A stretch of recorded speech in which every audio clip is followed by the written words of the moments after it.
欢迎大家又回来我的频道。今天要给大家分享一道非常特别的沙拉。2个鸡腿放入锅中，倒入没过鸡腿的清水，煮开以后捞去浮沫，然后加入1/2小勺盐，1大勺绍兴酒，关上锅盖，用中火煮12分钟。煮好的鸡腿捞出，过一下冰水，然后去皮剔骨，撕成小条。追求更低脂的话，也可以用鸡胸肉。西葫芦和苹果我都没有去皮，所以要用盐把表皮搓洗干净。西葫芦和苹果分别刨成丝，西葫芦我大约放了半根，这个苹果个头不大，所以我放了一整个。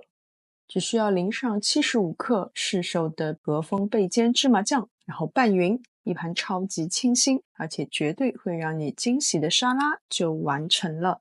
清甜的苹果，清爽的西葫芦和滑嫩的鸡肉，一口下去就是那种哇哦，怎么可以这么好吃的感觉。